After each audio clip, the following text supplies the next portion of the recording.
মহাগ্রন্থ আল কোরআনুল কারীম লাউহে মাহফুজ থেকে জিবরাইল আলাইহিস সালাতু ওয়াস সালামের মাধ্যম দিয়ে ওনার উপরে নাযিল করা হচ্ছে। এটা কি আপনার বিশ্বাস হয়? আবু জেহেল বললেন আমার বিশ্বাস হয়। শুধু বিশ্বাস না, এই কোরআন এত মধুর যে মাঝে মাঝে আমিও রাত্রি বেলা শুনতে যাই। যেরকম সুবহানাল্লাহ। প্রশ্ন হলো, নবুয়ত যদি আপনি বিশ্বাস করেন, কোরআন যদি আপনি বিশ্বাস করেন, তাহলে আপনি মানেন না কেন? আবু জেহেল বলল আমি সব বুঝি, কিন্তু মানতে গেলে আমার ক্ষমতা থাকে না। কি থাকে না? আমি সব বুঝি, কিন্তু মানতে গেলে আমার এই ক্ষমতা থাকবে না, চেয়ার থাকবে না। মানতে গেলে এলাকায় আমার আর নেতাগিরি চলবে না। আমার বন্ধুগণ, হযরতে ওমর কিন্তু এই কথা জানতো না। ওমর রাসূলকে হত্যা করার জন্য ঘর থেকে বেরিয়েছেন, প্রতিমধ্যেই কোরআনের প্রেমে পড়ে মুসলমান হয়ে গেছেন। জোরে কর সুবহানাল্লাহ। ভাইরা আমার, সুতরাং আজকের এই ময়দানে একটি কথা মনে রাখতে হবে, আবু জেহেল হেদায়েত পায়নি কেন? কারণ আবু জেহেল সব কিছু জানতো, বুঝতো। তার ভিতরে আবু জেহেলের পেটের ভিতরে কলেরা ছিল। কি গন্ধ কি ছিল? কলেরা ছিল। এইরকম কলেরাওয়ালা নিয়াত নিয়ে কেউ যদি আজকের ময়দানে এসে থাকেন, হুজুর আপনি যে ওয়াজ করবেন ও আমি জানি, সুদ খাইলে কি হয় ও আমার জানা, নামাজ না পড়লে কি হয় অনেক আগে থেকেই জানি, জেনা করলে কি হয় হুজুর আর বলা লাগবে না। কিন্তু যতই ওয়াজ করেন না কেন, এলাকার মাহফিল হচ্ছে, একটু না গেলে হয় না, তাই আসলাম। আচ্ছা কন্ত এই শ্রোতা যদি কিয়ামত পর্যন্ত ওয়াজ শোনে, ওই ওয়াজে কি ওর হেদায়েত হবে? জোরে বলেন, হেদায়েত হবে না। কারণ ওইটা হলো আবু জেহেলের সিলসিলা। ওর রক্ত পরীক্ষা করলে দেখা যাবে আবু জেহেলের রক্তের সাথে ওর রক্তের ধারাবাহিকতা আছে। কথা বলো ঠিক কিনা? হেদায়েত পাবে তারা হযরতে ওমরের মতো নিয়াত নিয়ে এই ময়দানে বসবে যারা। কথা বলো ঠিক কিনা? তারা চিন্তা করবে, আয় আল্লাহ, জীবনে যত পাপ করেছি, জীবনে যত অত্যাচার জুলুম আর নির্যাতন করেছি, আয় রব্বুল আলামিন তুমি আমার জীবনের সব গুনাহগুলোকে মাফ করে দিয়ে এই মুহূর্তে পরিপূর্ণ হেদায়েতওয়ালা বানিয়ে এই ময়দান থেকে তুমি আমাকে নিয়ে যাও। জোরে বলুন কথা ঠিক কিনা? তাহলে আমরা উমরের মতো নিয়াত করতে চাই নাকি আবু জেহেলের মতো নিয়াত করতে চাই? কারা কারা রাজি আছেন একটু হাত দেখা। লিল্লাহি তাকবীর, লিল্লাহি তাকবীর। আল কোরআনের আলো, আল হাদিসের আলো, আজকের মাহফিল। বন্ধুগণ, ভূমিকাতে আর সময় নয়, এবার আসুন মহাবিশ্বের মহাবিশ্বয়ে মহাগ্রন্থ আল কোরআন থেকে আলোচনা শুরু করতেছি। যেহেতু এই মাহফিলের নাম হলো তাফসীরুল কোরআন মাহফিল। বলুন তো নামটা কি? সবাই বলুন নামটা কি? তাফসীরুল কোরআন মাহফিল। কোরআন থেকে তাফসীর করতে হবে। আমি সেই তাফসীরুল কোরআন মাহফিলের হক আদায়ের লক্ষ্যে কোরআনুল কারীমের 3 নম্বর সূরা সূরাতুল আলে ইমরান। বলুন তো কোন সূরা? সূরাতুল আলে ইমরান 106 নম্বর আয়াতে কারিমা তেলাওয়াত করেছি। সর্বপ্রথম আমাদের এই আয়াতের শানে নুজুলটা একটু জানতে হবে, প্রেক্ষাপটটা জানতে হবে। এই সূরা কেন নাযিল হলো? এই সূরাতুল আলে ইমরানের ভিতরে আয়াত সংখ্যা হলো 200। বলুন কয়টা? রুকু সংখ্যা হলো 20। এই সূরার ভিতরে 4টা ভাগে 200 আয়াত নাযিল হয়েছে। সর্বপ্রথম নাযিল হয়েছে 80টি আয়াত। বলুন কয়টা আয়াত? 80টি আয়াত নাযিল হয়েছে। এই আয়াতটা এমন একটি সময় নাযিল হলো, রাসূল আকরাম সাল্লাল্লাহু আলাইহি ওয়াসাল্লাম আসরের নামাজ পড়ে যখন মসজিদ থেকে বের হয়েছেন, এই সূরাটি নাযিল হয়েছে মদিনায়। এজন্য এই সূরাটিকে বলা হয় মাদানিয়া। আসরের নামাজ পড়ে মসজিদে নববী থেকে বের হয়েছেন, এমন সময় 60 থেকে 70 জন খ্রিস্টান রাসূলের কাছে এসে উৎখাট প্রশ্ন করা শুরু করে দিল।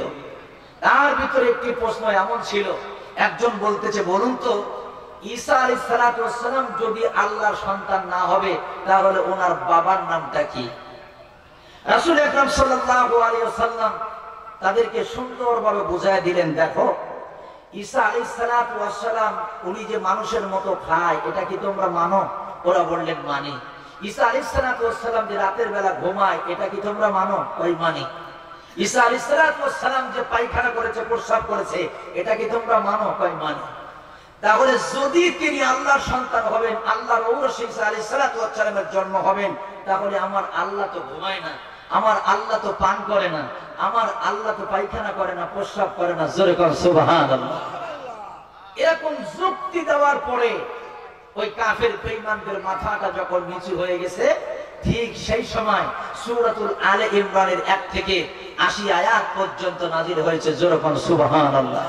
আমার মুসলমান ভাইরা, আমি 106 নম্বর আয়াতে কারিমা আপনাদের সম্মুখে তেলাওয়াত করেছি। আসুন এই তেলাওয়াতকৃত আয়াতটা আবার সবাই একটু আমার সাথে পড়েন। বিসমিল্লাহির রাহমানির রাহিম। ইয়াওমা তাবআদ্দু বুজুহু ওয়া তাসওয়াদ্দু উজুহ। বলেন আল্লাহু আকবার।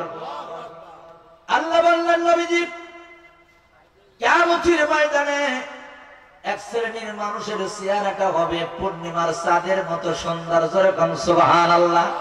এক শ্রেণীর মানুষের চেহারাটা পূর্ণিমার চাঁদের মতো জ্বলমল করতে থাকবে।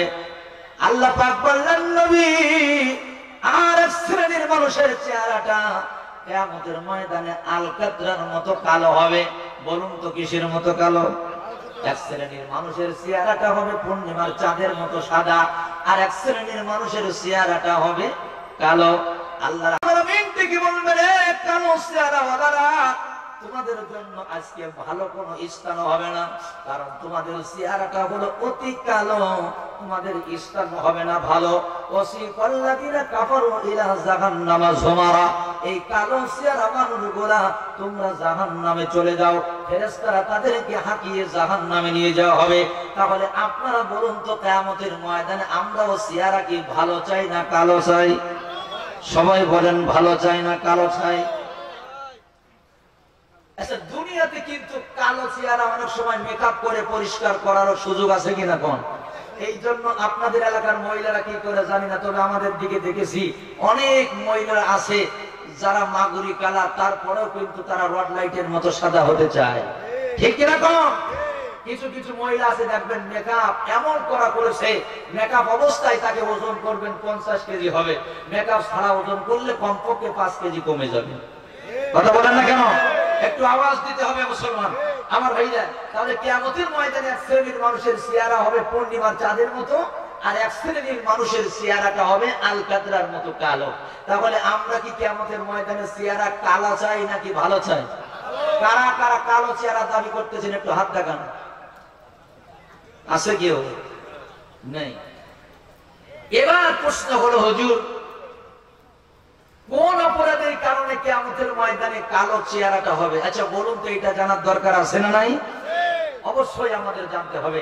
আজকে আমার এই 1.5 ঘন্টা আলোচনার ভিতরে আমরা এই কথাটুকু আপনাদের সম্মুখে একটি মেসেজ দিতে চাই, এবং আমরা সকলেই আলোচনার থেকে আজকে পরিপূর্ণ জ্ঞান হাসিল করতে চাই যে আল্লাহ কিয়ামতের ময়দানে যে কালো চেহারাওয়ালা মানুষগুলোকে তুমি জাহান্নামে দিবে, আমরা কালো চেহারা চাই না, আমরাও সাদা চেহারা চাই। জোরে বলেন আল্লাহুম্মা আমিন। বন্ধুগণ, তাহলে সর্বপ্রথম আমি বলতে চাই, বলুন তো এই পৃথিবীর জমিনে সব থেকে চেহারা ভালো ছিল কোন নবী? কথা বলেন, কথা বলেন। ইউসুফ আলাইহিস সালাতু ওয়াস সালাম। আমাদের নবী কি অপরাধ করলো?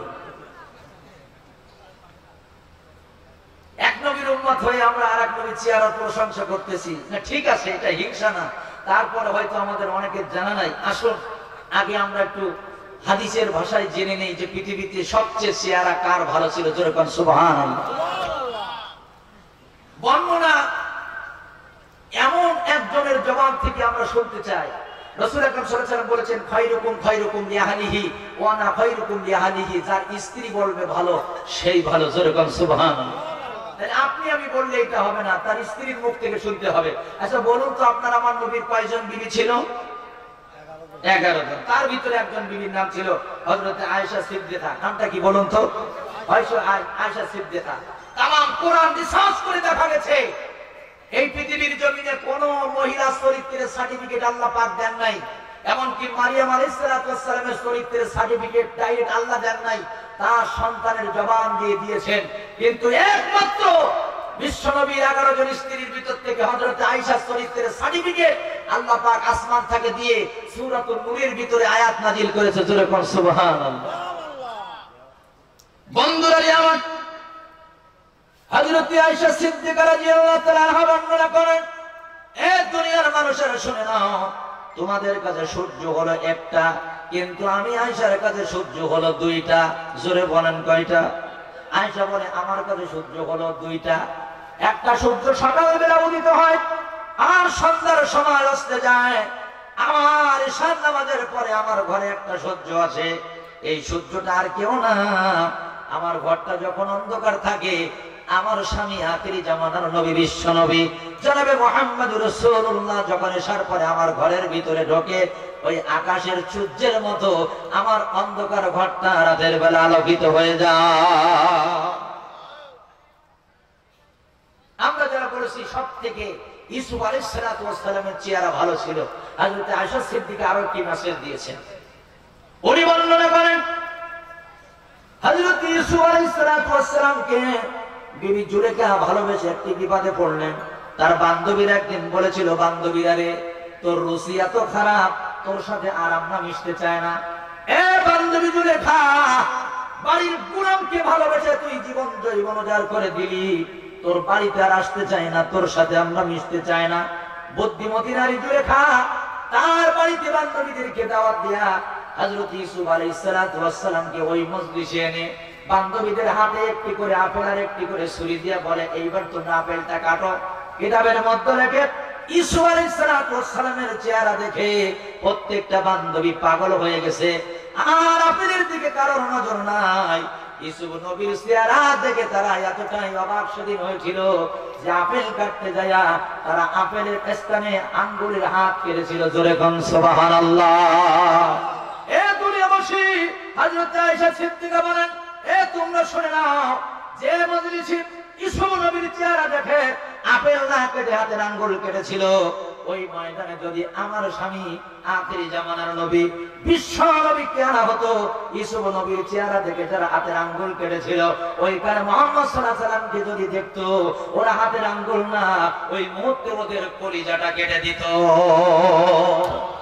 ও নামে এত জাদু, এত মধুময়, ও নাম নিয়ে ফুল সুরভি ছড়ায়, ও নামের স্বর তুলি পাখি না জেগায়, হে রাসূল নবীজি আমার, হে রাসূল নবীজি আমার। বলুন মারহাবা।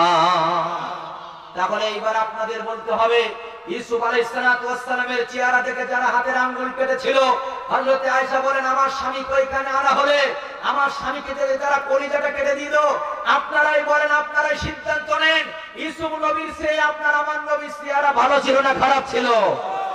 আর জোরে বলেন, ভালো ছিল না খারাপ ছিল?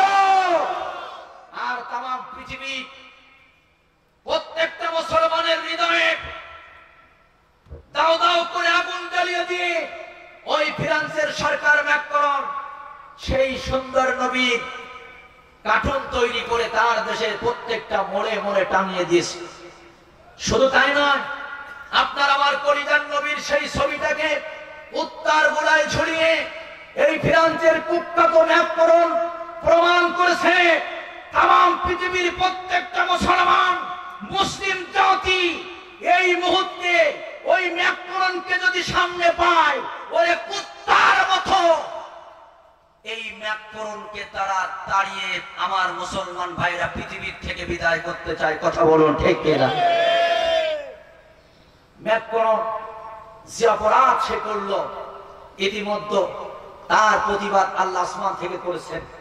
তার দেশের একজন যুবক লক্ষ লক্ষ মানুষের সামনে ম্যাকরনের গালে চড় মেরেছে। জোরে কর সুবহানাল্লাহ। পচা ডিমগুলা এখন ম্যাকরনের মাথায় মারা হচ্ছে। বিশ্বাস করেন, যে যুবক তার গালে চড় মেরেছে, যে যুবক তার মাথায় পচা ডিম মেরেছে, এই সাহস তার তৈরি হয় নাই। একমাত্র আসমানে যখন বাজেট হয়েছে, আল্লাহ পাক ওই যুবকের কলিজার ভিতরে সাহস পয়দা করেছে। কথা বলেন ঠিক কিনা?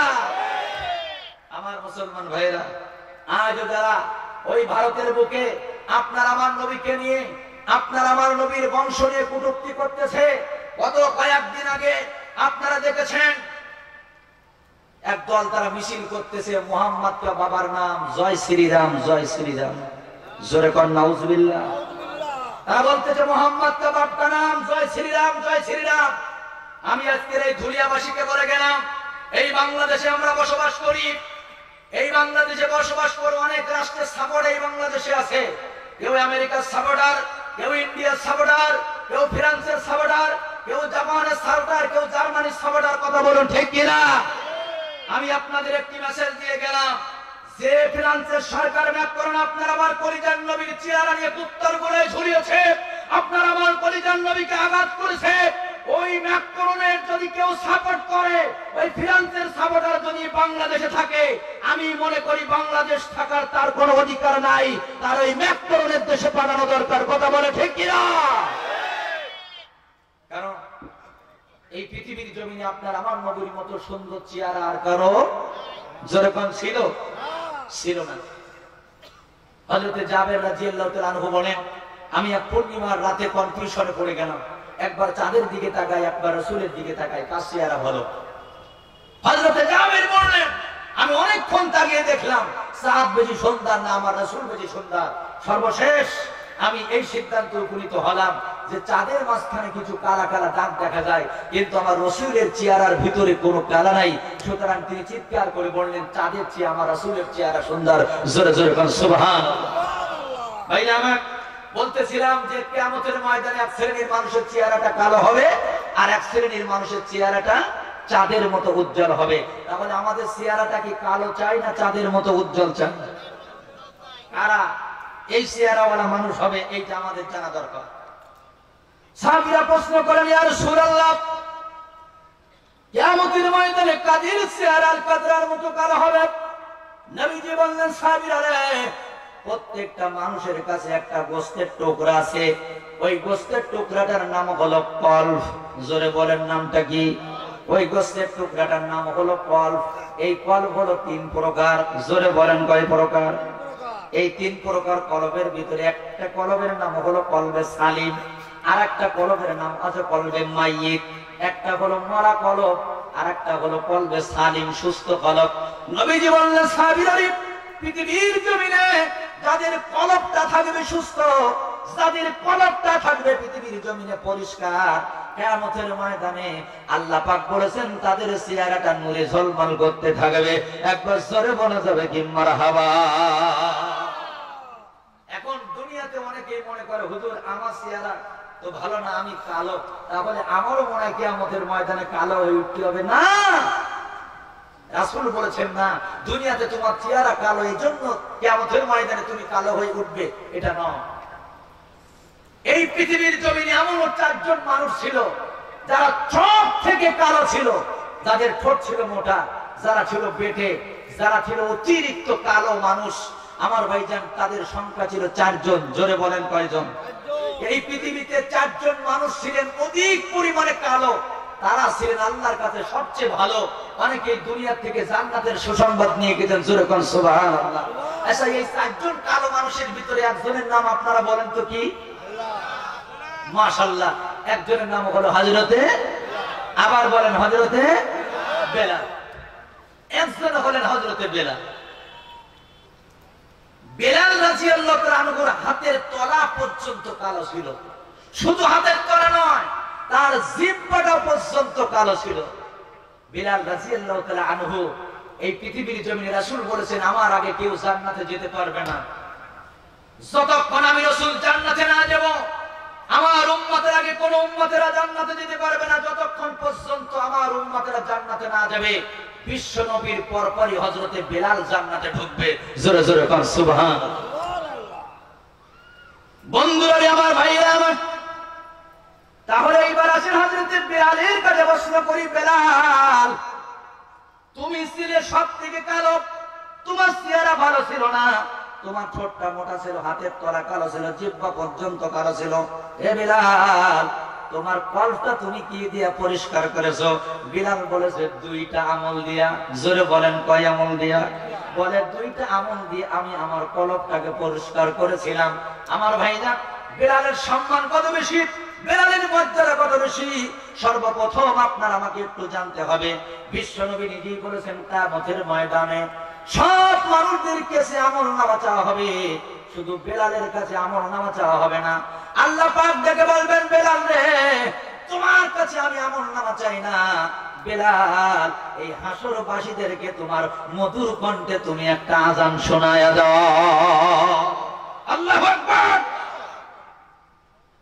আমার ভাইজান, বেলালের কাছে আমল নেওয়া চাওয়া হবে না, বেলালকে কি বলা হবে, তুমি একটু আজান শোনা। বিশ্বনবী বলেন, আনা খুরুজ, পৃথিবীর জমিনে যাকে যেখানে দাফন করা হয়েছে কিয়ামতের ময়দানে তারা সেখান থেকে উঠবে। বিশ্বনবী বলে, আনা খুরুজ, আমি কবর থেকে উঠব, আমিনি, আমার ডান পাশ থেকে উঠবে হযরত আবু বকর, আন ইয়াসারি, আমার বাম পাশ থেকে উঠবে হযরত ওমর। বেলাল তাহাতা কথামি, বেলালকে দাফন করা হয়েছিল সিরিয়ার দামেস্কে, ওটার কথা ছিল সিরিয়ার দামেস্কের থেকে, কিন্তু শুধুমাত্র বেলাল ওখান থেকে উঠবে না, সব মানুষগুলা যেখানে দাফন করেছে সেখান থেকে উঠবে, শুধুমাত্র হযরতে বেলাল ওই সিরিয়ার দামেস্কের থেকে মাটির নিচ দিয়া আমি নবী আমার কবর থেকে উঠবে। শুধুমাত্র বেলাল, আমি নবী আমার কবর থেকে উঠবে। রাসূল বললেন, বেলাল শুধু উঠবে না, উঠেই আজান দেওয়া শুরু করে দিবে, কারণ বেলাল ছিল মসজিদ নববীর মুয়াজ্জিন।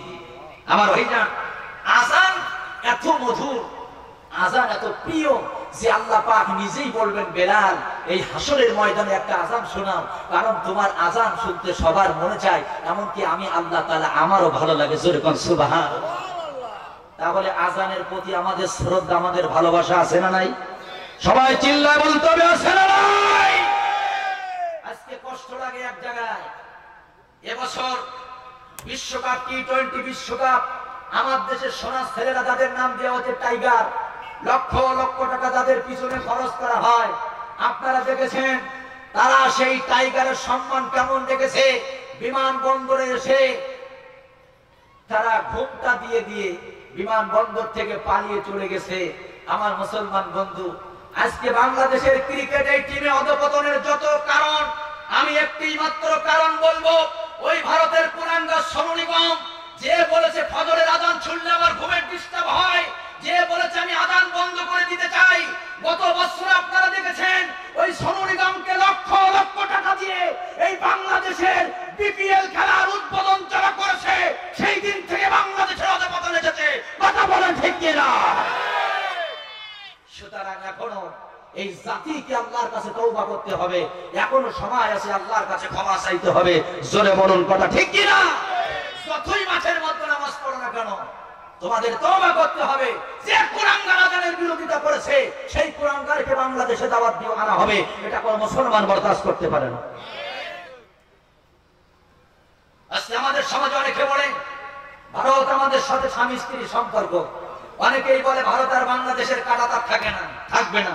আমরা বলি আপনি এটা মেনে নিতে পারেন, ত্রিপুরার দিকে তাকান, মুসলমানদের ঘর বাড়ি আগুন দিয়ে জ্বালানো হচ্ছে, এমনকি আল্লাহর ঘর মসজিদে আগুন দিয়ে জ্বালানো হচ্ছে। সুতরাং মুসলমান তাদের বাড়িতে, তাদের ঘরে আগুন দিলে সহ্য করতে পারে, আল্লাহর ঘর মসজিদে আগুন দিলে কোন মুসলমান মেনে নিতে পারে না। তোমরা যারা তাদের পক্ষে কথা বলবা, এই মুসলমান তোমাদের সাথে সম্পর্ক রাখতে চায় না। চলে বলেন কথা ঠিক কিনা? আপনাদের কষ্ট হচ্ছে, আলোচনা চলবে না, বন্ধ হবে। লিল্লাহে তাকবীর, লিল্লাহে তাকবীর। আমার ভাইরা, আলোচনা করতেছিলাম যে হযরতে বেলাল রাদিয়াল্লাহু তাআলা আনহুর কথা। এই পৃথিবীতে কয়জন মানুষ বেশি কালো ছিল? কয়জন? এরা আবার জান্নাতি মানুষ, তার ভিতরে প্রথম নম্বর হযরতে বেলাল। বন্ধুরা, আমার বেলাল সম্পর্কে আরো কিছু কথা বলা লাগে। বিশ্বনবী ফজরের সময় সারি করতেছেন, বেলাল রাদিয়াল্লাহু তাআলা আনহু এসে রাসূলের বাড়িতে বলে, ইয়া রাসূলুল্লাহ কি করেন? বলে সারি খাই। বেলাল কসম করে বললেন, আল্লাহর কসম নবী আর সারি খাবেন না, সবে সাদিক হয়ে গেছে। রাসূল বললেন, বেলাল তুমি কি বললা? কয় আল্লাহর কসম সবে সাদিক হয়ে গেছে। বিশ্বনবী সঙ্গে সঙ্গে হাতের খানাগুলো ছেড়ে দিলেন, সঙ্গে সঙ্গে মুখটা পরিষ্কার করে বলতেছে, বেলাল মানুষের ভুল হইতে পারে, তোমারও ভুল হয়েছে। আমি এখন 1 ঘন্টা যদি খানা খাইতাম সবে সাদিক হতো না। এ বেলাল তুমি যখন আল্লাহর নামে কসম করেছো, তোমার এই কসমের প্রতিদান আল্লাহ দিতে দেয়া, কারণ আল্লাহ চায় না তুমি অসম্মানী হও। সুতরাং যখনই আল্লাহর কসম করে বলেছো, সঙ্গে সঙ্গে সবে সাদিক হয়ে গেছে। যেরকম সুবহানাল্লাহ। তুমি যদি আল্লাহর কসম না দিতে, এখন 1 ঘন্টা খাইলেও সবে সাদিক হতো না। কালা মানুষের কলবটা কত পরিষ্কার, চিন্তা করে। মুসলমান বন্ধুরা আমার, হযরত বিলাল রাদিয়াল্লাহু তাআলা সম্পর্কে বলতেছিলাম। বাজার এখনো পর্যন্ত যে কিবলাকে আমরা সামনে নিয়ে নামাজ আদায় করি, আযান দিতে গেলে মুয়াজ্জিন যে কিবলাকে সামনে নিয়ে আযান দেয়, এই কালো মানুষটার সম্মান এত বেড়ে গেছে, এত বৃদ্ধি হয়েছে যে আল্লাহ রাব্বুল আলামিন হযরত বেলালকে ওই বাইতুল্লাহর উপরে উঠে আযান দেওয়ার সুযোগ করে দিয়েছে। মক্কা বিজয় হয়ে গেল, 10,000 সাহাবী নিয়ে বিশ্বনবী যখন মদিনা থেকে মক্কায় চলে গেছে, বেলালকে বলতেছে, বেলাল বাইতুল্লাহর উপরে উঠে আযান দাও। জোরে কোন সুবহানাল্লাহ। হযরত বেলাল বাইতুল্লাহর উপরে উঠে গেছে আযান দিবে। বলে, ইয়া রাসূলুল্লাহ, এতদিন তো বাইতুল্লাহর সামনে রেখে আযান দিতাম, আজকে কোন দিকে ফিরে আযান দেব? কারণ আমি তো এখন বাইতুল্লাহর উপরে।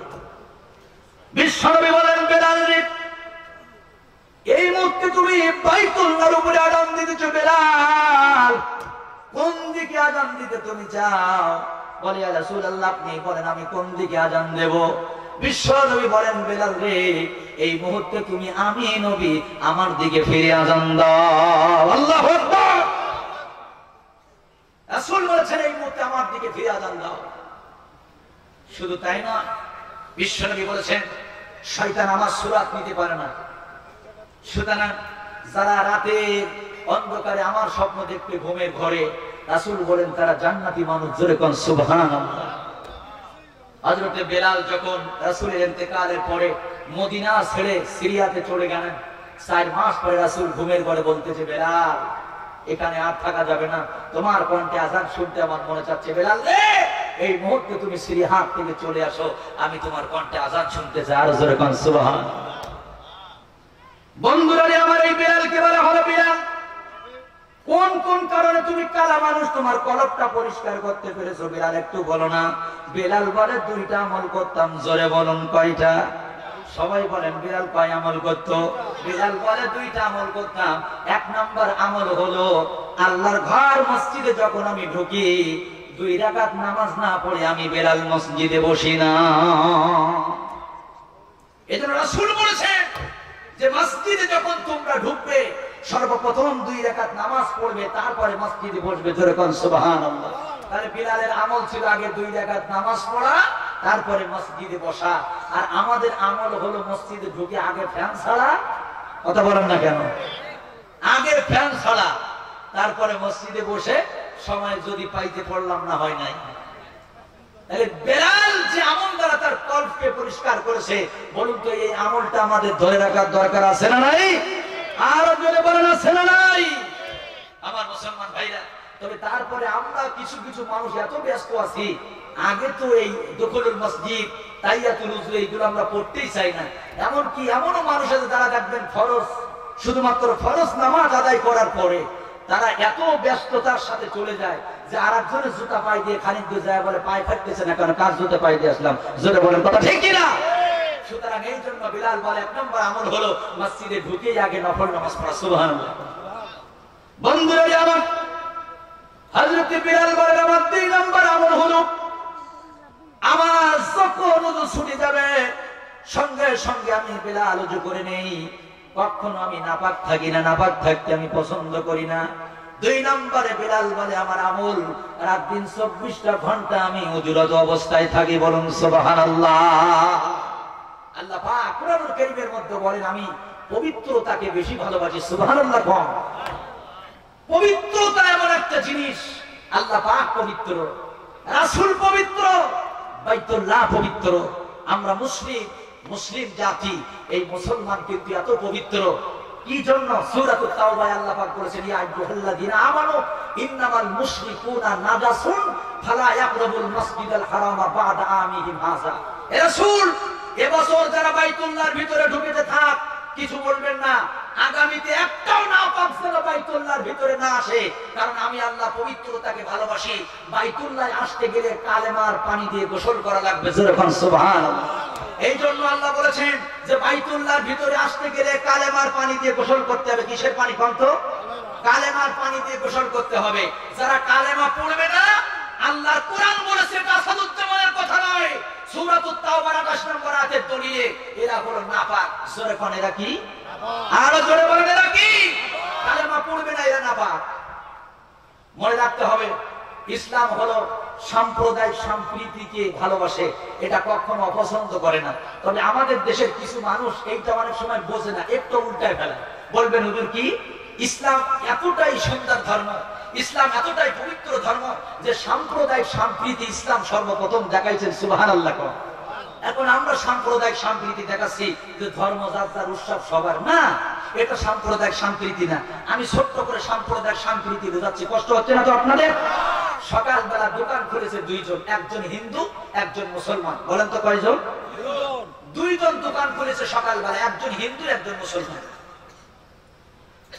এখন মুসলমান যিনি, ওনার দোকানে একের পর এক শুধু খরিদ্দার আসতেছে। হিন্দু দাদা ভাই বসে আছে, দোকানটা মেলায় খরিদ্দার নেই।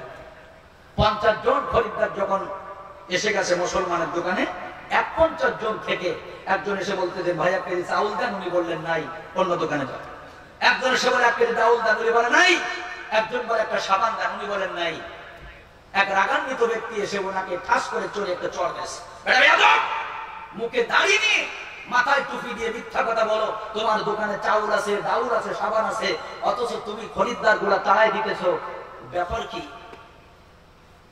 মুসলিম যিনি দু চোখের পানি ছেড়ে দিয়ে কাঁদলেন, ওনাকে ডেকে বললেন ভাইজান এটা হলো সাম্প্রদায়িক সম্প্রীতি, এটা আমার নবী আমাকে শিখাইছেন, বিশ্ব নবীর এটা হলো শিক্ষা, এটার নাম হলো সাম্প্রদায়িক সম্প্রীতি।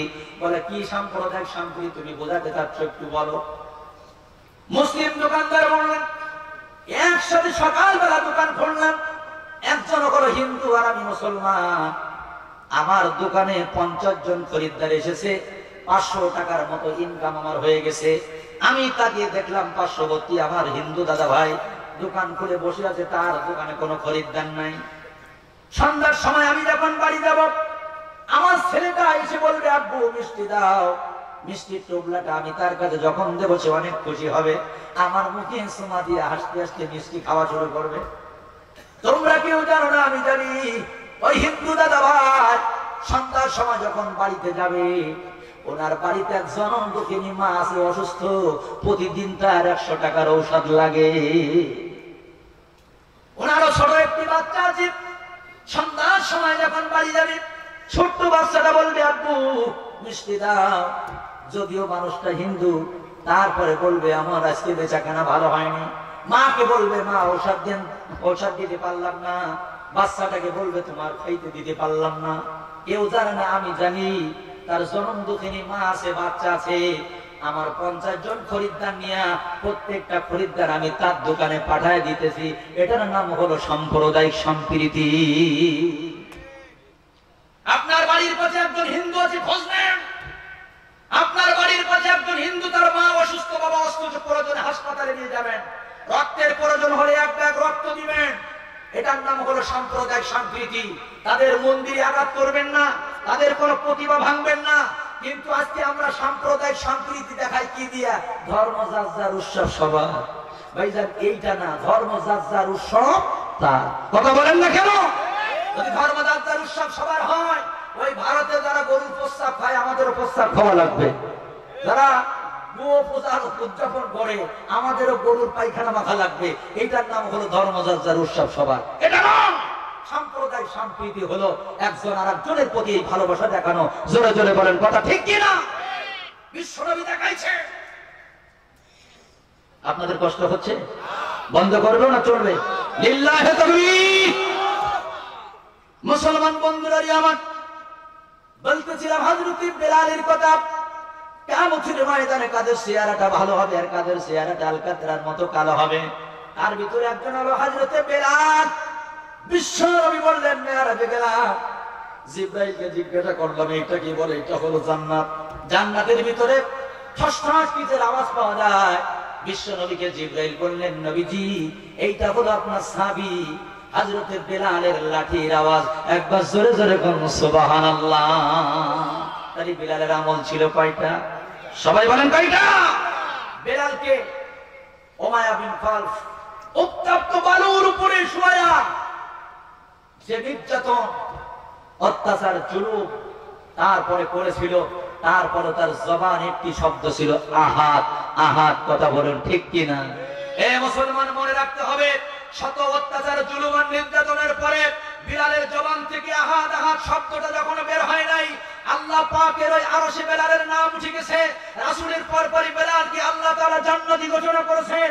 আজ যারা পৃথিবীর জমিনে হামলা মামলা অত্যাচার জুলুম নির্যাতন জেল জরিমানা হবে, তারপরে তার ঈমান যদি শীর্ষে গোলাপ, আমার মুসলমান ভাইয়েরা যদি প্রাচীরের মতো অটল রাখতে পারে, খোদার কসম তাদের সম্মান বেলালের মতো হয়ে যাবে। জোরে বলেন কথা ঠিক কিনা? এটা মনে রাখতে হবে যে মুসলমান ঈমানই বলে বলিয়ান। তামাম পৃথিবীতে সব ধ্বংস হবে, কিন্তু মুসলমানের ঈমান ধ্বংস হবে। কথা বলে, কারোর যদি অনেক জমি থাকে তার নাম হয় জমিদার, কারোর যদি মাল থাকে তার নাম হয় কি? মালদার। কারোর যদি দোকান থাকে নাম কি হয়? দোকানদার। কারো যদি ঈমান থাকে তার নাম কি হয়? কথা বলে, তার নাম ঈমানদার। মনে করুন আপনাদের সভাপতি সাহেব আপনাদের এই বাজারে 2 কোটি টাকার পাথর পেয়েছে। কয় কোটি টাকা? 2 কোটি টাকার পাথর পেয়েছে। আপনারা সবাই দেখেছেন এই বাজারটা উনি 2 কোটি টাকা দিয়ে কিনে নিতে পারবে। এই রাত্রিবেলা সভাপতি সাহেবের ঘুমটা কি ভালো হবে না খারাপ হবে? কারণ 2 কোটি টাকার এই পাথর, দামি পাথর যখন ওনার কাছে থাকবে, ওনার ঘুম কিন্তু ভালো হবে না। কারণ হামলা মামলার ভয় আছে না নাই? চোর ডাকাতের ভয় আছে না নাই?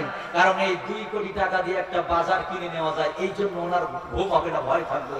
একটি কথা মনে রাখবেন, 2 কোটি টাকা দিয়ে একটা বাজার কিনে নেওয়া যাবে, তাই যদি হামলা মামলার ভয় থাকে, আপনার আমার কাছে যে দামি ঈমান আছে, সেই ঈমান দিয়ে পৃথিবীর মতো 7 দুনিয়া কিনে নেওয়া যাবে।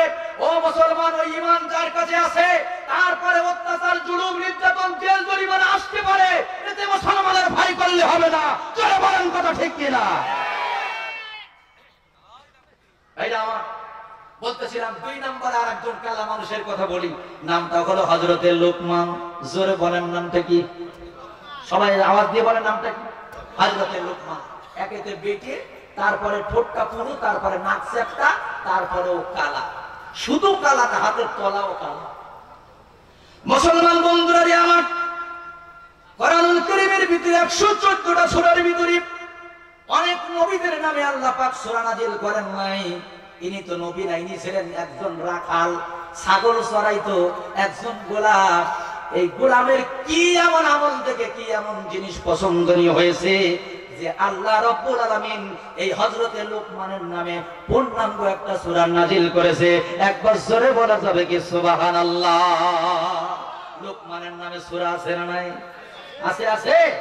লোকমানের নামে সূরা আছে। হযরতে লোকমান বক্তৃতা দিতেছেন, এক স্টেজের পরে বক্তৃতা দিতেছেন। এমন সময় মাঝখান থেকে একজন দাঁড়িয়ে বলতেছে, আপনি দাঁড়ান, বক্তৃতা পরে দিবেন। আপনি কি সেই লোকমান যিনি আমার সাথে ছাগল চড়াইতো ওই মাঠে? আপনি কি সেই লোকমান যিনি ছোটবেলায় আমার বন্ধু ছিল? লোকমান বলতেছেন, হ্যাঁ, আমি তোমার সাথে ছাগল চড়াইতাম, আমি তোমার বন্ধু ছিলাম এক সময়। তাই এই সম্মান কিভাবে হলো?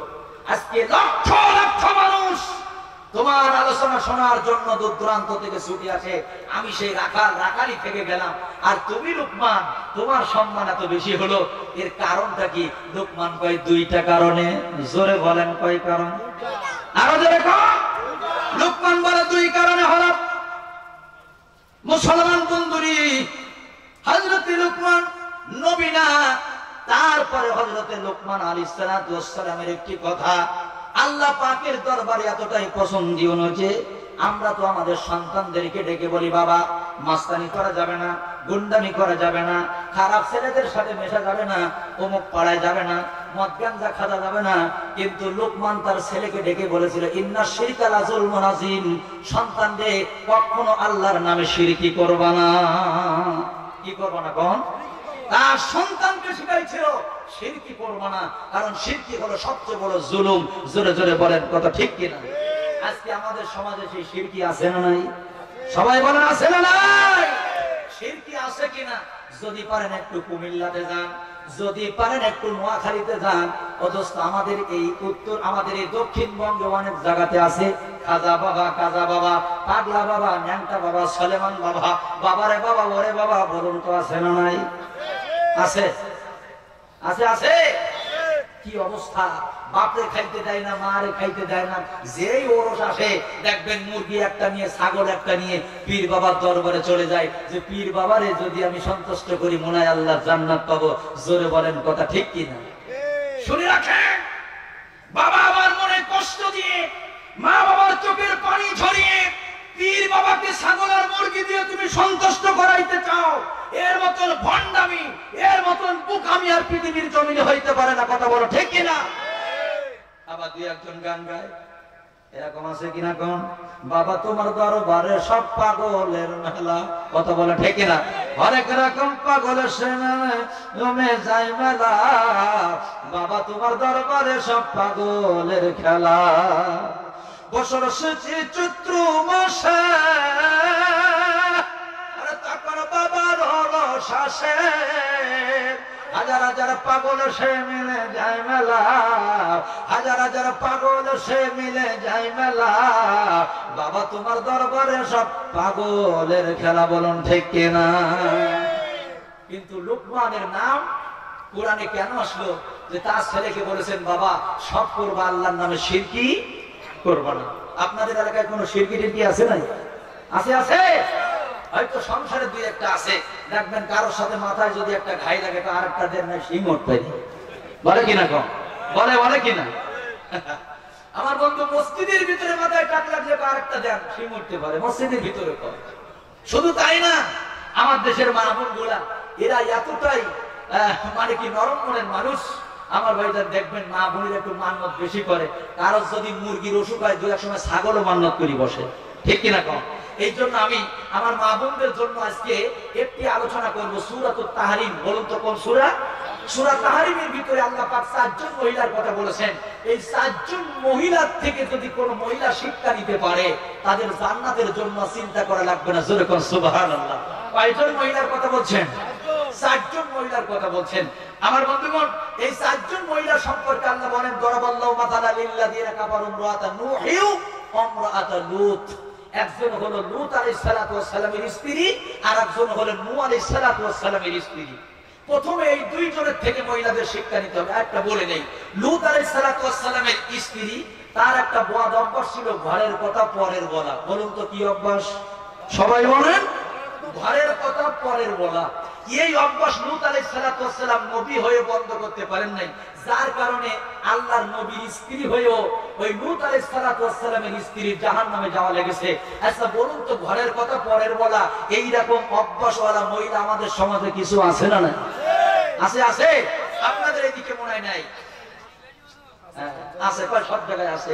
আমি আগে থেকেই বলেছি যে আজকে ওই শুধু কালো নিয়েই আলোচনা হবে। সুবহানাল্লাহ। 4 জন কালো ছিল আল্লাহর কাছে। কয়জন? সবচেয়ে বেশি কালো। তারপরও তারাই ছিল সবচেয়ে বেশি ভালো। তার ভিতরে একজন ছিল হযরতে রাবিয়া বসরি। জোরে কোন নামটা কি? রাবিয়া বসরি শুধু কালো না, রাবিয়া বসরি ছিলেন বান্দা। কোনদিন তার বাচ্চা কাচ্চা হবে না। রাবিয়ার বসরির বংশটাও ভালো ছিল না, এতটাই কালো ছিল রাবিয়া বসরিকে দেখলে সবাই হাসতো। বন্ধুরে আমার, ভাইরা আমার, তবে রাবিয়া বসরির দুইটা আমল ছিল। এক নম্বরের আমল হলো রাবিয়া বসরি পোশাক কোনোদিন টাইট পরতো না, সবসময় রাবিয়া বসরির পোশাকটা ছিল ঢেলা। এতটাই ঢেলা পোশাক রাবিয়া বসরি পরতো যে ওই পোশাকের ভিতরে কমপক্ষে 5 জন মহিলা ঢুকতে পারে। জোরে করে সুবহানাল্লাহ। তার ইন্তেকাল যখন হয়ে গেছে, তার একজন খাদেক স্বপ্ন থেকে বলতেছেন, রাবিয়া বসরি তোমার অবস্থা কি? ভাই আল্লাহ পাক আমার সেই ঢিলা পোশাকটা খুলে জান্নাতি পোশাক পরাই দিয়েছে। ওই সেই পোশাকটা কই? বলে আল্লাহ পাক স্পেশাল রেখে দিয়েছেন, কিয়ামতের ময়দানে মিজানের পাল্লায় যদি আমার আমল কম হয় ওই ঢিলা পোশাক দিয়ে আল্লাহ তাআলা আমল বানায় দিবে। আচ্ছা, আমাদের মহিলাদের পোশাক কি ওইরকম ঢেলা হয় না টাইট হয়? ওরে আল্লাহ, এতটাই টাইট পোশাক এরা পরে। এই রাস্তা দিয়ে যদি হেঁটে যায়, এলাকার ভালো জাতের কসাই যদি থাকে যারা গরু কাটে, ভালো জাতের কসাই যদি থাকে, ওজন করে গায়ে কয় কেজি গোশ হবে? আনুমানিক 5 কেজি আপ ডাউন হয়। কথা বলেন না কেন? কি এক এক পোশাক আমার দেশের মহিলাগুলো এখন আমদানি করতেছে, এক এক সময় এক এক তারে তালাক দেয়। প্রথমে ধরেছিল সুস, মাও করে সুস, মেয়েও করে সুস, ছেলেও করে সুস। মা কোনটা মেয়ে কোনটা চেনা যায় না। সুস পোশাক গুলো একা পরা যায়, কিন্তু খোলার সময় দুইজন লাগে, টেনে টেনে খোলা লাগে। কথা বলো ঠিক কিনা? এই সুসকে তারা তালাক দিয়ে আর এক পোশাক ধরেছিল, এই পোশাকের নাম হলো পেলাজু। আমাদের লুঙ্গির চেয়ে বড়। কথা বলুন না কেন বন্ধুরা? কিন্তু এইটা পরার কথা ছিল নিচের দিকে না, পোশাক হওয়ার কথা, কিন্তু তারা সেটাও পারেনি। তারপরে 2020 সালে পেলাজুরে তালাক দিয়ে 21 সালে ধরেছে বাদুর বোরকা। কি বোরকা কম? বাদুর বোরকা। মাঝে মাঝে মোটর সাইকেলে জলায় শীত হয়ে পড়ে থাকে। এই যে কয়েকদিন আগে আমাদের কয়রা একটা জলাইছে, জলাই মারা গেছে।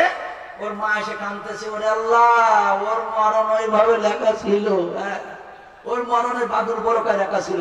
ব্যাককেলি দেহায় এখনকার আপনাদের এলাকায় মনে হয় এরকম বাদুর বড় কালার মেয়েরা নেই?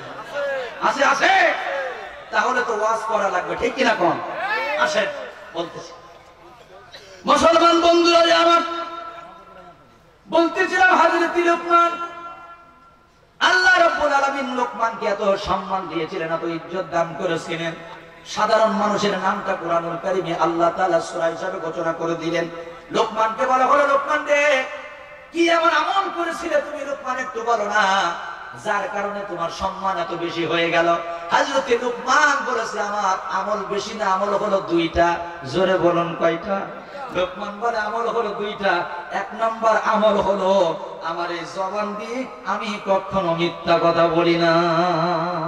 সুবহানাল্লাহ। লোকমানের আমল হলো এক নম্বর কি? মিথ্যা কথা। আর আমাদের মিথ্যার বাক্স তো এখন হাতে থাকে, ঠিক কিনা? কম আসেন ঝুলিয়ায় ফোন দিয়েছে, বন্ধু কোথায়? ওই সাতক্ষীরা শহরে আছি, তাই কিনা? কম মুসলমান বন্ধুরা আমার, লোকমান এত কালো, তার পরবটা কিভাবে পরিষ্কার করেছি? লোকমান বলে, এক নম্বরে জীবনে কোনোদিন আমি মিথ্যা কথা বলি না। এই জন্য বিশ্বনবী বলেন, তোমরা দুইটা জিনিসের দায়িত্ব নাও, আমি তোমাদের জান্নাতের দায়িত্ব নিব। একটা হলো তোমাদের জবান, আর একটা হলো তোমাদের যৌনাঙ্গ। এই দুইটা জিনিসের দায়িত্ব যদি নিতে পারো, আমি নবীজি ঘোষণা দিলাম তোমাদের জান্নাতের দায়িত্ব নিয়ে নিও। আল্লাহু আকবার। তাহলে জবানের দায়িত্ব নেওয়ার দরকার আছে না নাই? মুখে আসলো আর বলে দিলাম কথা, অতটা শোনা নয়। কথা বলবেন, সাবধানে বলবেন। হযরত রাবি রাহমাতুল্লাহ আলাইহি প্রতিদিন একটা কাগজ আর একটা কলম রাখতেন, কথা বলতেন লিখে রাখতেন, কথা বলতেন লিখে রাখতেন। সন্ধ্যার পরে, এশার নামাজের পরে উনি মিলাইতেন। একজন এসে বলে, হুজুর, আপনি সারাদিন কাগজ কলম নিয়ে কি লেখেন, আর এশার পরে কি মেলান?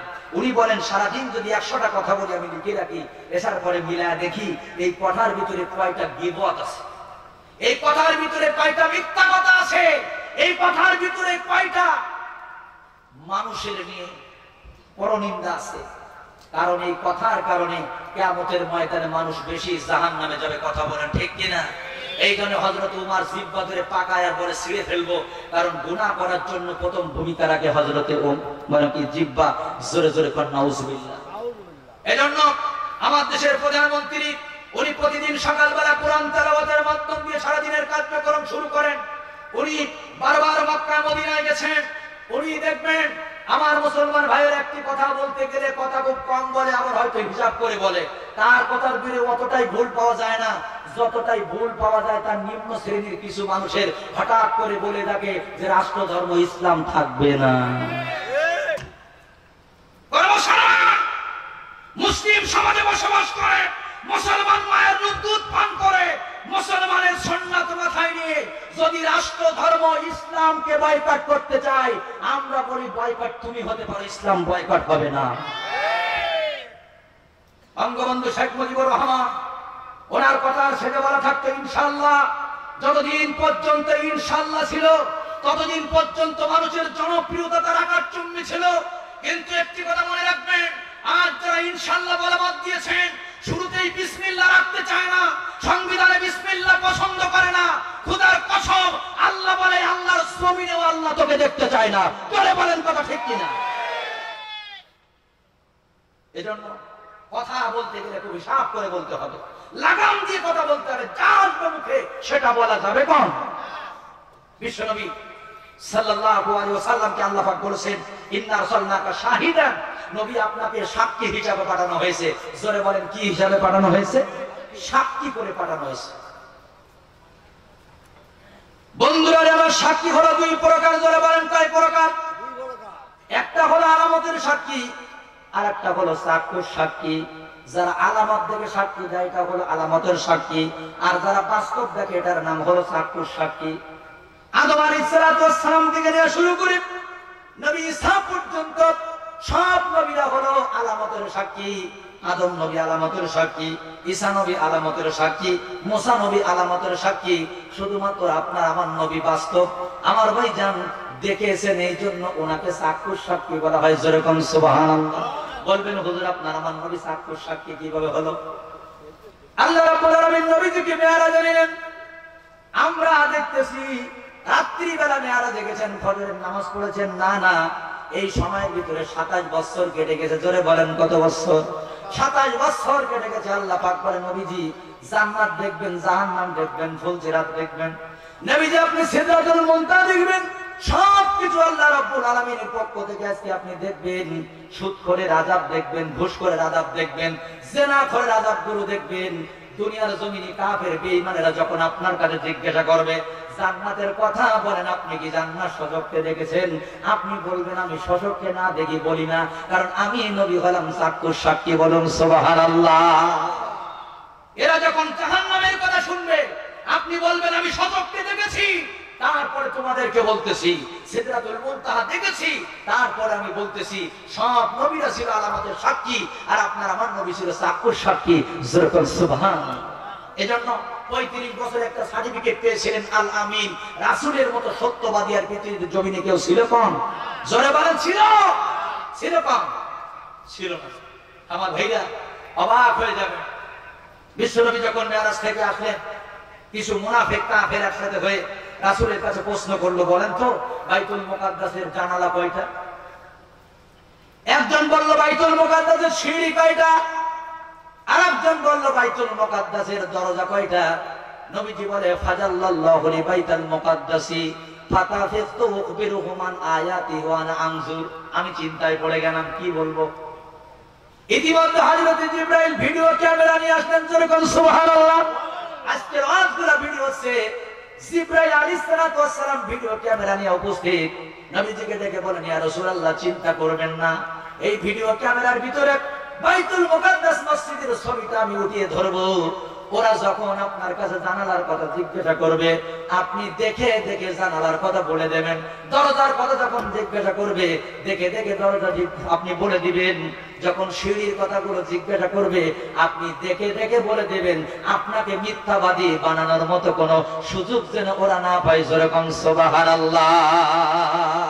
আল্লাহর নবী দয়ার নবী গো, আহা আপনি নবী আমার জীবনের জীবন। বলুন আল্লাহর নবী দয়ার নবী গো, আহা আপনি নবী আমার জীবনের জীবন। দেখিয়া আপনার মজেজা ভাগবতী হলো খাদিজা, সুফিয়া দিল জীবনার জৈবন। বলুন মারহাবা। আমার মুসলমান ভাইরা, তবে রাসূলকে মিথ্যাবাদী বানানোর জন্য অনেক চেষ্টা তারা করেছে। আচ্ছা বলুন তো আল্লাহ রাসূল কি মিথ্যাবাদী ছিল? সেই নবীর উম্মত হয়ে আমরা কি মিথ্যাবাদী হতে চাই? জোরে বলেন হতে চাই? এই জন্য হযরত লুকমান বলেছে আমার একটি আমল হলো আমি কখনো মিথ্যা কথা বলি না, আর 2 নম্বরের আমল হলো আমি লুকমান আমার জবান দিয়ে এমন কথা বলি না যে কথার দ্বারা আরেক মুসলমান কষ্ট পায়। যেরকম সুবহানাল্লাহ। আচ্ছা এইরকম কথা আজকে আমাদের মুখে আছে না নাই? আছে আছে। এরকম কথা আছে। কিছুদিন আগে একজন বলল হুজুররা বেশি কথা বলবা না, তোমাদের দাড়ি টুপি কিন্তু দাড়ি কামায় দেবো, টুপি কিন্তু মাথার থেকে ফেলে দেবো। জোরে কর নাউজুবিল্লাহ। হ্যাঁ হ্যাঁ, কষ্ট লাগে। আমি বাংলাদেশের সংবিধান অমান্য করি না, সংবিধান আমি পছন্দ করি। আমিও সংবিধান মানি। পুলিশ প্রশাসনের একটি আইন হলো আসামি ধরলে হাতে হাত করা লাগাইতে হয়। জোরে বলেন কথা ঠিক কিনা?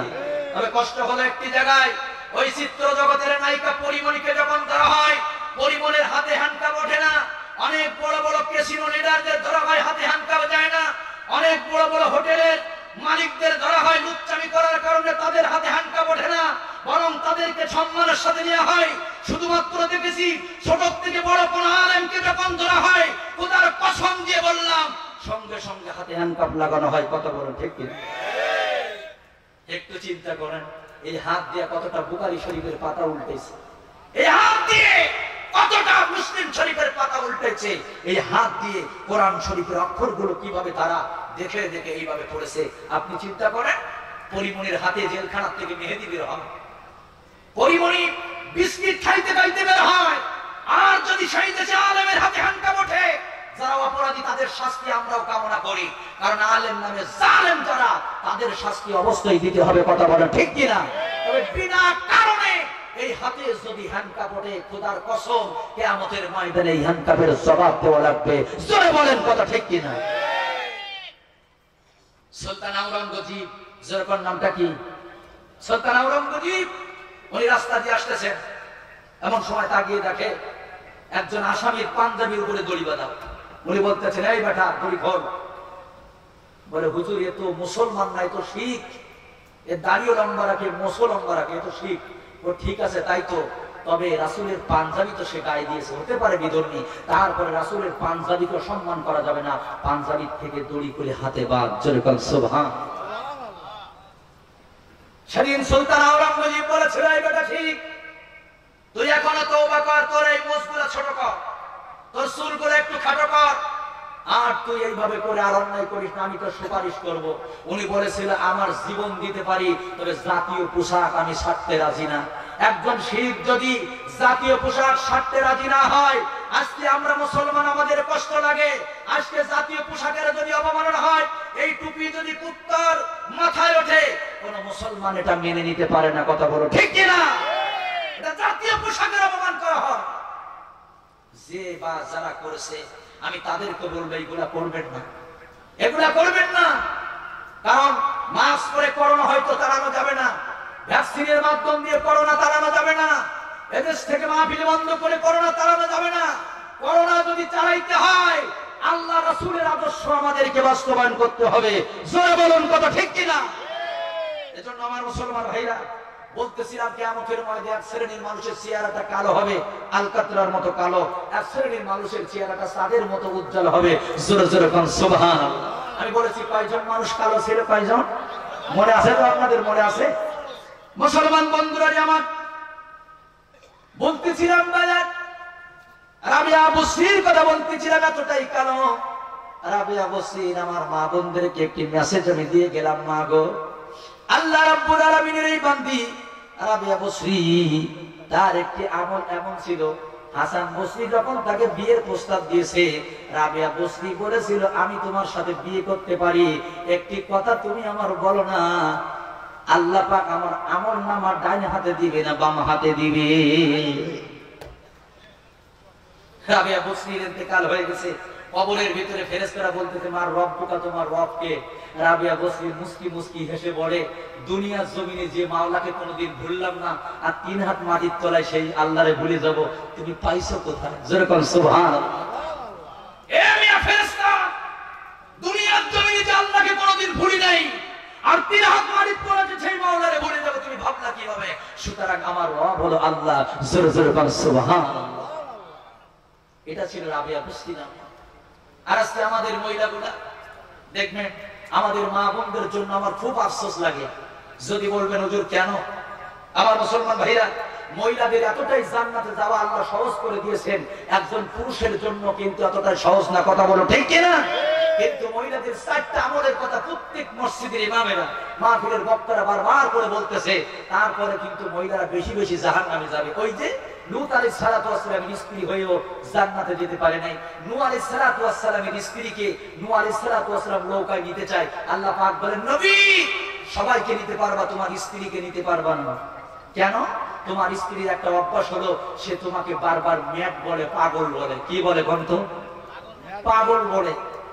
সে বারবার পাগল বলে, তোমাকে ম্যাট বলে গালাগালি করে।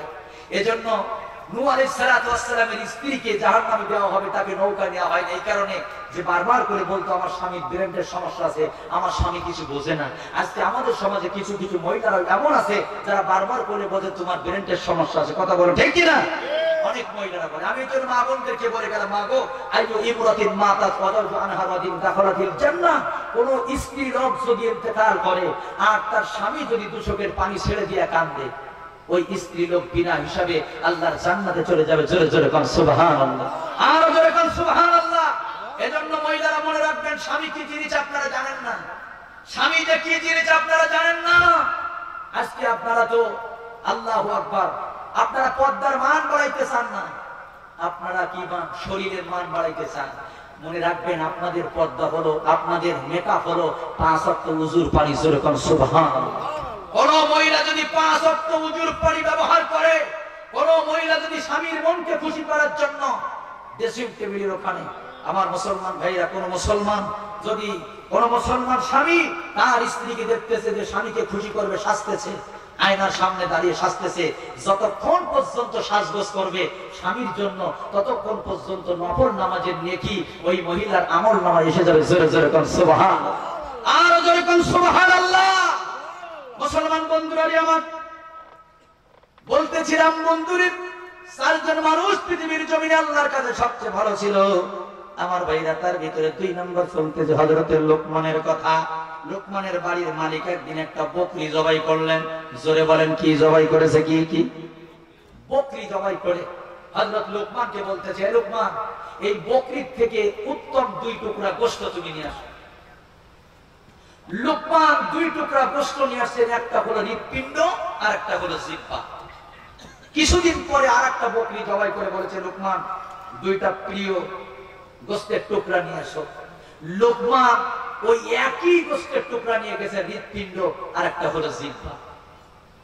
মালিক বলতে যে, লোকমান, প্রথম দিন তোমাকে যে উত্তম 2টা টুকরা আনতে বললাম, তুমি একই আনলে, আজকেও তাই তো নিয়ে আসলে, এর কারণটা কি?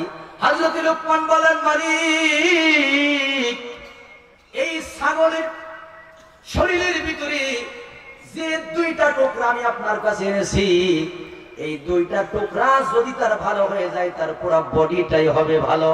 আর এই 2টা টুকরা গোশত যদি খারাপ হয়, ওই পুরো বডিটাই খারাপ হয়ে যায়।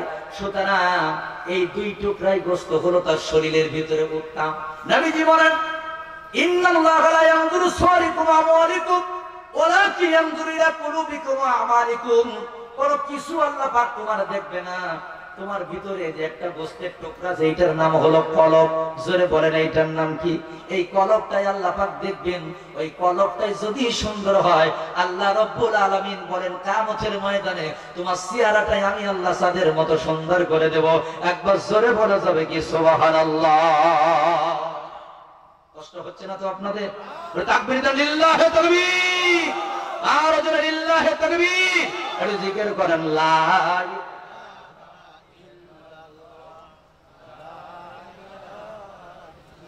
সবাই বলুন, লা ইলাহা ইল্লাল্লাহ। হলো না আরো জোরে, লা ইলাহা ইল্লাল্লাহ, সুবহানাল্লাহ, আলহামদুলিল্লাহ, লা ইলাহা, বলেন সুবহানাল্লাহ, আলহামদুলিল্লাহ, লা ইলাহা ইল্লাল্লাহ, সুবহানাল্লাহ, সুবহানাল্লাহ। জি আমার বা নাইসে মাওলা কবরের আসামি রে, আমার বা নাইসে মাওলা খাটিয়ার আসামি। আমার মাথা হাদি কাহাপন খুলিয়া দেখো, তোমরা মাথা হাদি কাহাপন খুলিয়া দেখো, মুখে নবীর সুন্নাত আছে নাকি? নবীর কাছে সহি না দেখো, আমার জামিন হয় নাকি? সুবহানাল্লাহ, সুবহানাল্লাহ। জি আমার বা নাইসে মাওলা কবরের আসামি, লা ইলাহা ইল্লাল্লাহ, লা ইলাহা, লা ইলাহা ইল্লাল্লাহু মুহাম্মাদুর রাসূলুল্লাহ। সকলে বলুন সাল্লাল্লাহু আলাইহি ওয়াসাল্লাম। তাহলে আমাদের কলব পরিষ্কার করতে চাই, কলব পরিষ্কার করতে চাই। শুনেন, কিভাবে বুঝবেন আমাদের কলব পরিষ্কার না কালো? যার দেখবেন দান করতেও ভালো লাগে, আবার সুদ খাইতেও ভালো লাগে, মাহফিলে আসলেও ভালো লাগে, আবার গানের প্যান্ডেলে গেলেও ভালো লাগে। কথা বলেন আছে না নাই? যাদের যোগ্য ভালো লাগে, ইসলামী অনুষ্ঠানও ভালো লাগে, বুঝবেন যে আপনার কলবের ভিতরে এখনো কিন্তু রোগ আছে। কথা বলেন ঠিক কিনা? একমাত্র তাদের কলবটাই পরিষ্কার। ফজরের সময় যতই ঠান্ডা হোক না কেন, এই আল্লাহর বান্দা আর বান্দি উঠে ঠান্ডা পানি দিয়ে উযু করে যায় নামাজে দাঁড়িয়ে আল্লাহ পাকের দরবারে দাঁড়িয়ে যায়। কথা বলুন ঠিক কিনা? সুতরাং একটি কথা মনে রাখবেন, শুধু এখানে আপনার কলব পরিষ্কার নয়, আমরা মুসলমান এনেছি আল্লাহর পরে ঈমান। একটি কথা তাদের জবানে থাকে, ঝড় তুফান টর্নেডো সাইক্লোন হারিকেন যাহাই আসুক না কেন, আমরা এই পৃথিবীতে এসেছি একদিন চলে যাবো, একদিন এসেছি একদিন চলে যাবো, একদিন মরার মতো মরতে চাই। মানব রচিত আইনের কাছে মাথা আনাতে হবে না। আজকে কিছু মানুষ প্রকাশ্য দিবালকে আমার মুসলমান ভাইরা যে ঘোষণাগুলো দিচ্ছে, এটা কখনো কোনো মুসলমান মন থেকে মেনে নিতে পারে না। কথা বলেন, কথা বলেন ঠিক কি না? কিছুদিন আগে ডক্টর মুরাদ সাহেব বলেছেন, উনি কথা বলে ফেলেছেন যে এই খুব খেয়াল করেন, উনি কথা বলে ফেলেছেন যে তোমাদের কারোর পকেটে যদি সাইদিরস থাকে তোদের লাথি মেরে কিন্তু ফেলে দেব। জোরে কর নাউজুবিল্লাহ। আমার ভাইজান, অপরাধী একজন মানুষ করতে পারে, আপনি কাকে অপরাধী মনে করবেন সেটা ঠিক আছে, কিন্তু এই কোরআন হাদিসের আলোচনা কখনো অপরাধ করতে পারে না। কথা বলেন ঠিক কিনা? তাম পৃথিবী রিসার্চ করেন, যত বড় নায়িকা গায়িকা আনবেন না কেন, 1 লক্ষ 2 লক্ষ মানুষের বেশি পাবেন না। আর 3 দিন ব্যাপী তাফসীরুল কোরআনের মাহফিলে 12 লক্ষ মানুষ উপস্থিত হয়ে প্রমাণ করেছে এই মানুষগুলো আল্লাহর কোরআনকে ভালোবাসে নিঃস্বার্থে। জোরে বলেন কথা ঠিক কিনা? এমন কোন ধর্মীয় গ্রন্থ নাই যে ধর্মীয় গ্রন্থ শুনে তার জীবনের পরিবর্তন আসে। একমাত্র এই মহাগ্রন্থ আল কোরআনুল কারীমের তার বাস্তবতা। কারণ এই কোরআনুল কারীম শুনে অনেক হিন্দু দাদাভাই ধর্মের মুখে লাথি দিয়া মুসলিম ইসলাম গ্রহণ করেছে। কথা বলো ঠিক কিনা? পৃথিবীতে অন্য কোন কিতাব আছে কোন? এজন্য এইগুলো বলবেন না, মুখে লাগাম দেন। আমি বলতেছিলাম যে হযরতে লুকমানের কয়টা আমল ছিল? দুইটা। জীবনে কোনোদিন মিথ্যা কথা বলে? বন্ধুরা আমার একটু আমার দিকে খেয়াল করেন। একজন সাহাবীর নাম হলো হযরতে খুযাইমা। জোরে বলেন নামটা কি? সাহাবীর নাম হলো হযরতে খুযাইমা। উনি কি করেছেন, একদিন রাস্তায় এসেছেন, এসেই তাকে বিশ্বনবী কিছু লোক দ্বারা ওইখানে আলোচনা করতেছে। একজন ব্যক্তি একটা ঘোড়া নিয়ে আসতেছে, রাসূল বললেন ঘোড়াটা বিক্রি হবে, বলে হবে। পছন্দ হয়ে গেছে, দরদাম ঠিক হয়ে গেছে, বিশ্বনবী বাড়িতে টাকা আনতে গেলেন। এর ভিতরে আরেকজন এসে বলে ঘোড়াটা আমার কাছে বিক্রি করো, আমি ডবল টাকা দিব। অনেক লোক জড়ো হয়ে গেছে, রাসূল এসে বলতেন ঘোড়া দেন, উনি বলেন আপনার সাথে আমার কোনো চুক্তি হয় নাই। এরা বলল যে আপনি একজন সাক্ষী নেন, ঘোড়াটা আপনার দেয়া হবে। হযরতে খুযাইমা এসে বলতেছে আমি হইলাম রাসূলের সাক্ষী। জোরে কোন সুবহানাল্লাহ। রাসূল বলতেছেন এ খুযাইমা, তুমি তো এখানে ছিলে না, আমি যখন তার সাথে আলোচনা করেছিলাম তোমাকে তো আমি দেখি নাই। হযরতে খুযাইমা বলে ইয়া রাসূলুল্লাহ, আপনি আসমান আছে যেমন বলেছেন, আমরা একজন চেয়ে নিয়েছি জান্নাত আছে জাহান্নাম আছে। আপনি ঈমানের দাওয়াত দিয়েছেন যেমন আমরা নির্দ্বিধায় মেনে নিয়েছি। সুতরাং আমার এই কলিজার নবী কখনো মিথ্যা কথা বলতে পারে না, এই জন্য আমি এই সাক্ষ্যটা দিলাম। বিশ্বনবী বলেছেন এ পৃথিবীর মানুষ শুনে নাও, আজকে থেকে সাক্ষী হবে তোমরা একজন একজন করে, আর খুযাইমা যেখানে উপস্থিত হবে সেখানে 2 জন সাক্ষী একবারে গণ্য হবে। জোরে বল সুবহানাল্লাহ। তার সাক্ষী 2 জন করে গণ্য হবে, কারণ তার জবান দিয়ে যে সত্য কথাটা সে বলেছে এর মতো সত্য কথা আর পৃথিবীর জমিনে হতে পারে না। জোরে জোরে বল সুবহানাল্লাহ। আমার মুসলমান ভাইরা, এই জন্য মুসলমান যত সত্য কথা বলে সবচেয়ে বেশি সত্য কথা হলো লা ইলাহা ইল্লাল্লাহ মুহাম্মাদুর, সবাই বলে লা ইলাহা ইল্লাল্লাহ মুহাম্মাদুর রাসূলুল্লাহ। আমার ভাইজান একটা সত্য কথা বলেন তো, আলোচনা শুনবেন না চলে যাবেন? কারা কারা শুনবেন? হাত দেখা। লিল্লাহি তাকবীর, লিল্লাহি তাকবীর। হাত নামান। বুঝতেছি আপনারা আলোচনা শুনতে চান, এখনো মহিলাদের আলোচনা বাকি আছে। তবে আমি বলতে চাই, বলুন তো আল্লাহ পাক সর্বপ্রথম কি বানাইছে? মসজিদ বানাইছে। জোরে কোন কি বানাইছে? সর্বপ্রথম মসজিদ বানিয়েছেন। এই মসজিদটার নাম ছিল বাইতুল মামুর, ঠিক বাইতুল্লাহর উপরে। সুবহানাল্লাহ। বিশ্বনবী মসজিদকে এত ভালোবাসতেন, মদিনাতে যখন হিজরত করে চলে গেলেন মক্কা থেকে, মদিনাতে পৌঁছানোর 3 কিলোমিটার আগেই রাসূল একটা মসজিদ বানিয়েছেন। জোরে বলেন সুবহানাল্লাহ। এই মসজিদকে রাসূল আকরাম সাল্লাল্লাহু আলাইহি ওয়াসাল্লাম এত ভালোবাসতেন, আল্লাহ পাক নিজেই মসজিদ বানিয়েছেন। এই জন্য আল্লাহ পাক নিজেই বলেছেন, হাবিব আপনি জানিয়ে দিন, মান আখরাজা মিনাল মসজিদি বানাল্লাহু লাহু বাইতান ফিল জান্নাহ। রাসূল বলেছে কেউ যদি মসজিদ থেকে একটা চুল ফালায় দেয়, আল্লাহ পাক জান্নাতের ভিতরে তার জন্য স্পেশাল একটা ঘর বানায়। জোরে জোরে কোন সুবহান, আর জোরে কোন সুবহানাল্লাহ। আমার মুসলমান ভাইরা, এই জন্য আমি 5টা মিনিট 2টি হাত আপনাদের কাছে পেতে দিব। আল্লাহর ঘর মসজিদের জন্য কেউ যাবেন না, আমি কথা দিয়েছি। 4 জন মানুষের আমলগুলো কি ছিল এইটা বলতে চাই, মহিলাদের জন্য সেই আলোচনাটা করতে চাই। 5টা মিনিট একটু বসতে হবে। এই মাহফিলের জন্য আমি 2টি হাত আপনাদের কাছে পেতে দেব। আল্লাহর ঘর মসজিদের জন্য কারা কারা দেবেন একটু হাত দেখান। আপনারা অনেকক্ষণ বসে আছেন, কেউ যান নাই, মাশাআল্লাহ মারহাবা। একটু হাত কেন দেখেন যে হুজুর আমি আল্লাহর ঘর মসজিদের জন্য 5টা হাত